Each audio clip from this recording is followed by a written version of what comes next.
听着，如果你现在觉得自己口袋空空，每个月领的那点薪水扣掉房租水电就刚好够花，甚至还要看银行的脸色背住一身债，心里却在那里安慰自己说投资是有钱人的游戏，跟我这种小老百姓没关系，那我现在立刻请你把这影片关掉，真的。如果你铁了心想穷一辈子，没人救得了你，但如果你内心深处还藏着一种不甘心，有一种想要把这不公平的世界踩在脚下的欲望，甚至说的直白一点，你心里有一种被压抑已久的贪婪，想要在2026年结束前彻底翻身改命，那这支影片就是为你拍的。一开始我们不讲废话，我不会跟你说什么大家好，我要直接告诉你，今天我不讲那些你在金融教科书上听不懂的 K 线图，什么本益比，什么技术指标，那些都是骗外行人的，我今天只讲人性，讲我当年是怎么从一个连午餐都要算计着点的穷光蛋一步步爬上来的。你要做的就是屏气凝神听下去，一定要看到最后，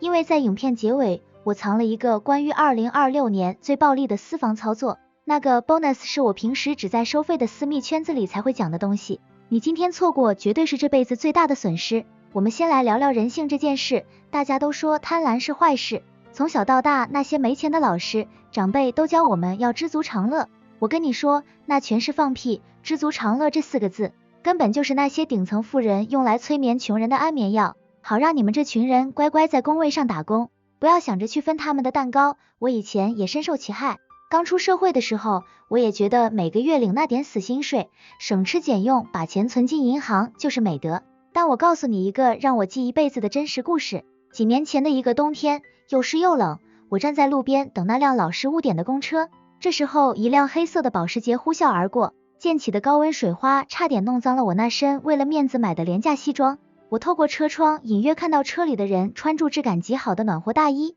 优雅的喝着热咖啡，听着交响乐，而我呢，为了省那几块钱的转乘费，在寒风中抖了整整半小时，手冻得发青，连手机都拿不稳。那一刻我心里没有什么知足，我脑子里只有一股浓烈的愤怒，我甚至想对住那辆车骂一句最脏的脏话。我问我自己，凭什么他能在那样的环境下享受生活，而我却要在这里像只丧家犬一样受罪。我也想要那个生活，我也想要那种不被金钱束缚的自由。那一刻我彻底明白了一件事，穷人一辈子都在想着怎么存钱，而富人一辈子都在想着怎么钱生钱，这就是 ETF 的真相。很多人把 ETF 讲得天花乱坠，什么指数基金，什么分散风险的一篮子股票，那些都太假了。对我来说， ETF 根本不是什么金融产品，它就是你介入这场富人游戏的唯一一张入场券，它是上天专门设计给我们这种本金不多但野心却大的惊人的普通人用的。有钱人买 ETF 是为了守住财富，而我们买 ETF 是为了掠夺。没错，我用的词就是掠夺，我们要掠夺的是整个市场的平均收益。你要知道，这世界上最残酷的真相不是你现在没钱，而是你根本没有获取财富的管道。你每天辛辛苦苦加班到半夜，你的老板换了更大的豪宅，更贵的名车，他的钱难道真的是靠他一个人的肝爆出来的吗？不，他是靠着公司整体的体系，靠住你们这群员工的劳动力转化成股票的价值。而 ETF 就是让你直接跳过你的老板，直接去分享这些全球顶级企业成长红利的唯一捷径。想象一下2026年的现在， AI 已经像空气一样渗透到每个角落，你看大街上那些自动化的咖啡机，你看写字楼里越来越少的实习生，你的工作可能正在被某个默默运行的演算法取代。当你在为明天会不会失业而感到集体焦虑的时候，如果你手里握着代表未来科技趋势的 ETF， 那些顶尖 AI 公司赚到的每一分钱，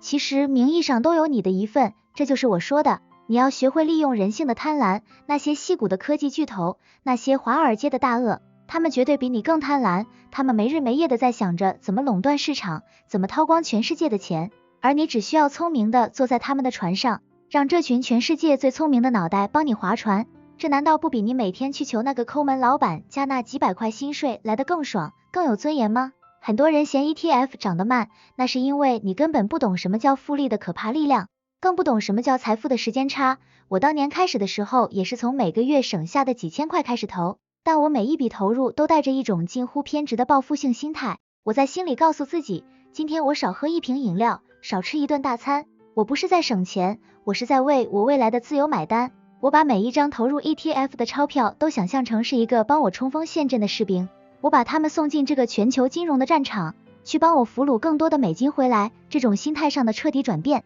才是你真正变有钱的起跑点。如果你现在还在那里计较那1-2块的手续费，还在那里纠结明天股价会不会跌个0.5%而心惊肉跳，那你这辈子注定只能在贫穷的泥淖里打转。我们要的是那种看透财富流向，掌握时代脉络的大格局，是那种就算市场震荡也能淡定喝咖啡的王者心态。你要记住， ETF 不是给已经有钱的人准备的，它是上天给我们这群想变有钱的人最后一条翻身的绳索。世界上最蠢的一种人，就是那些自以为聪明，每天想着靠技术指标在股市里以小博大的小白。你身边一定有这种人，甚至你现在就是这种人，每天盯着手机荧幕，看住那几根红红绿绿的柱子在那里跳动，心跳也跟住在那里忽上忽下，听邻居大妈说哪只生技股要涨就赶快冲进去，听网络新闻说哪个大厂要倒就吓得赶快割肉。我告诉你，那根本不叫投资，那叫慢性自杀。我当年也走过这段冤枉路，那时候我刚存到人生第一个10万块，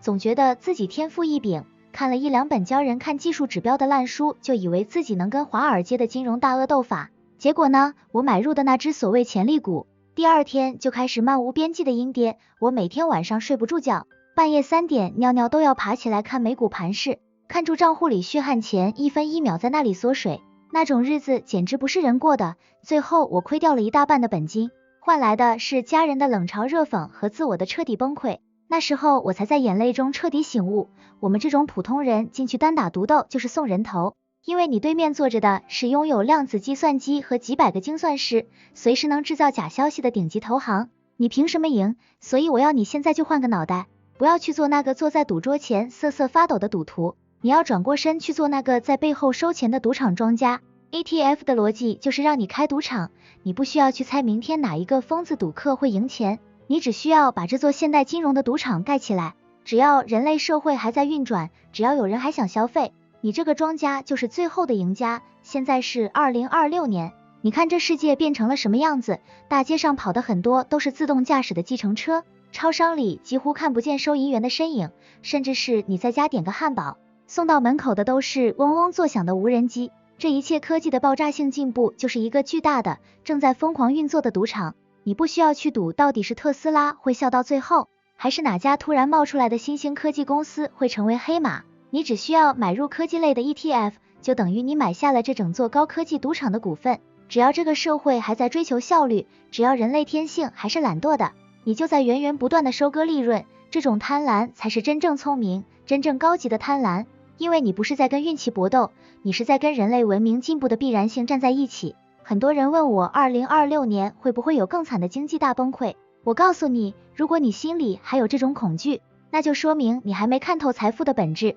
你去看历史，哪一次惨烈的金融危机过后，不是紧接着一个更猛烈的创下新高的反弹？那些在2008年金融海啸、2020年疫情爆发，或是2022年通膨加息时吓得尿裤子，急住把股票全部变现的人，现在哪一个不是在后悔的捶胸顿足？而那些当时有勇气、有格局，在低点不断买入大盘型 ETF 的人，现在早就在山顶的景观餐厅里喝着拉菲，笑看你们这些穷人在下面瞎忙活。你要明白一个最核心的道理，市场大跌的时候，其实是这个世界唯一的、最公平的财富重新分配机会。穷人看到跌就想逃跑，那是因为他们害怕失去仅有的碎银子，而富人看到跌就兴奋到发抖，因为他们知道这是打折收购优质资产的最好时机。这就是我一直强调的超市理论，如果你最爱的牛排今天在超市打了5折，你绝对会疯了一样去抢购，甚至把冰箱塞满。那为什么代表全世界最赚钱、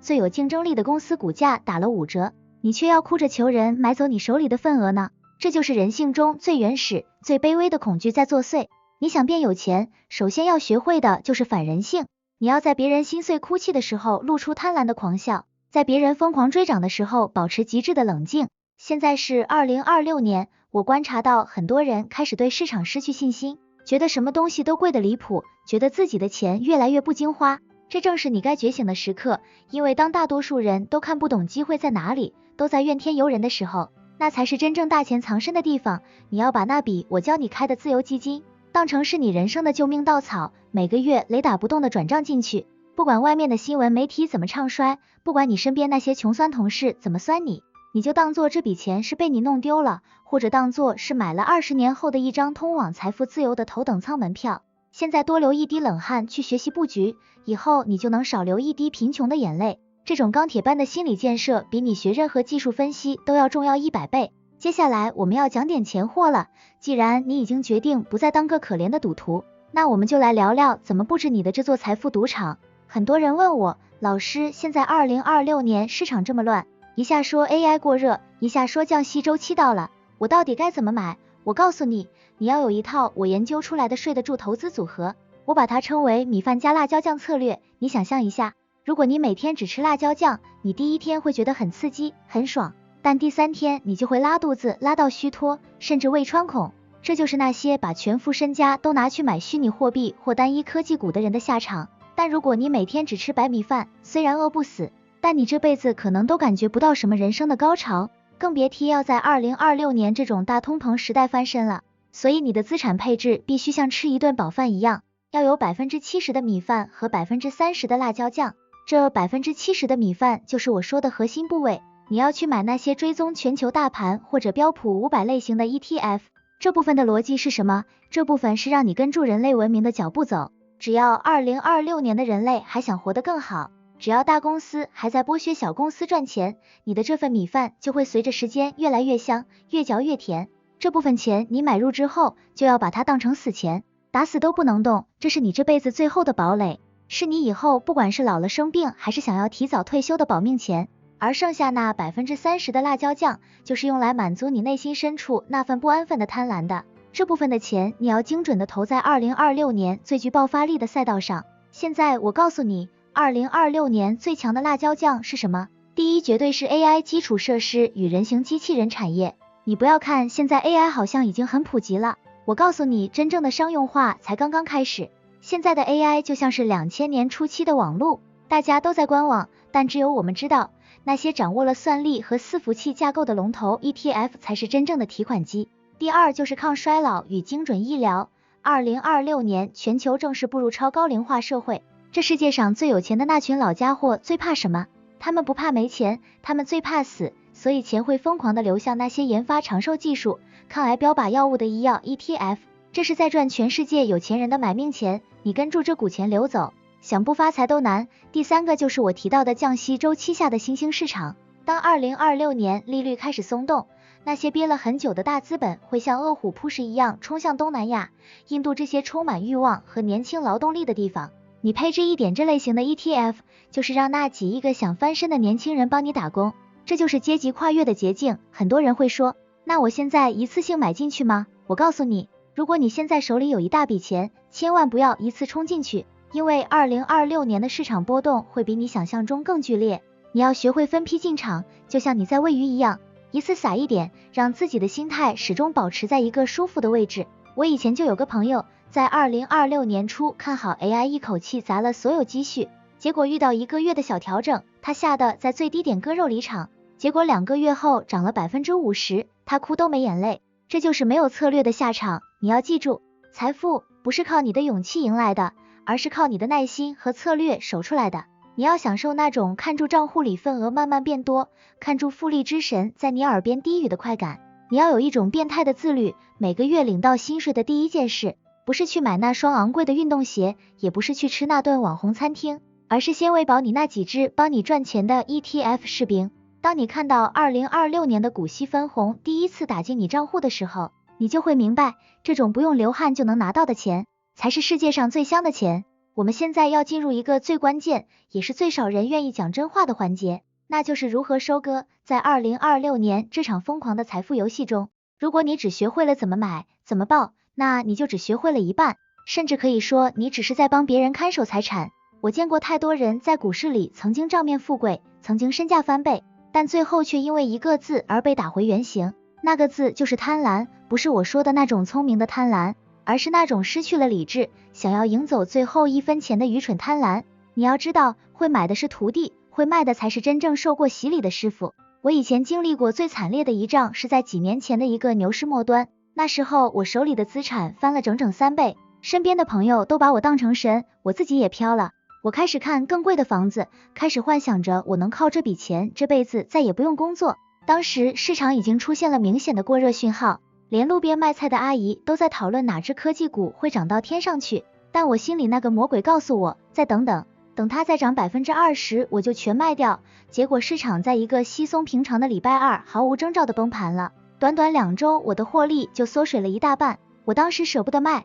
心里想着等它弹回来一点点就好，就差那么一点点我就走，结果它再也没有回来，我最后是在绝望中割肉的。那次经验教训了我，在2026年，如果你能靠住 AI 或医疗 ETF 赚到你的第一桶金，你一定要学会我这套阶梯式止盈法。当你的获利达到你设定的目标，比如30%或者50%的时候，请你像机器人一样冷血，先卖掉1/3，把你的本金拿回来，把那些钱转回你的生活账户，去带你的父母吃顿好的，或者把压得你喘不过气的贷款还清一部分。当你感觉到那些钱真真实实的变成了你的生活品质时，你的投资心态会发生质变，剩下那2/3的钱，不管2026年下半年市场怎么震荡，不管新闻怎么恐吓，你都不会怕，因为那是市场送给你的红利，你已经立于不败之地了。这就是我说的赢家的心理优势。你要知道2026年下半年市场可能会出现一种疯狂的现象，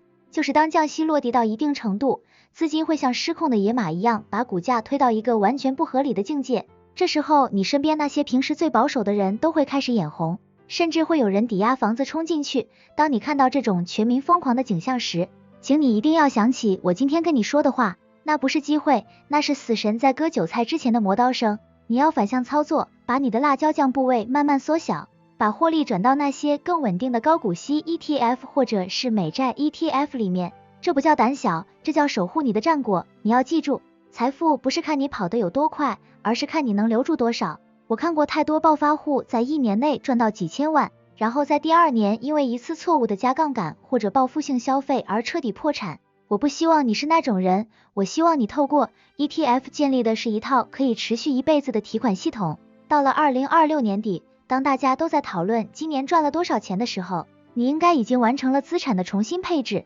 手里握着足以让你睡得香甜的股息部位，这时候你才算真正跨越了阶级，因为你不再是为了钱而工作，而是钱在为了你的自由而没日没夜的工作。这种从底层爬上来，掌握了主动权的感觉，才是这世界上最高级的享受。你要学会克制那种想赚走最后一个铜板的冲动，把最后一段涨幅留给那些贪婪的傻瓜去抢，我们只要拿走属于我们的那一大块肥肉就够了。在接下来的最后，我会告诉你如何让这种富人思维根植在你的生活里，并且送给你那个最重要的2026私房操作 bonus。 最后我们要聊聊这场财富游戏的终点，也就是你脑袋里的底层逻辑。很多人以为变有钱只是账户数字的增加，但我告诉你，如果你没有同步升级你的思维，那些钱早晚会用各种方式离开你。富人跟穷人最大的区别在于对时间的定义，穷人卖掉时间换钱，而富人买入别人的时间来帮自己赚钱。 ETF 就是最公平的工具，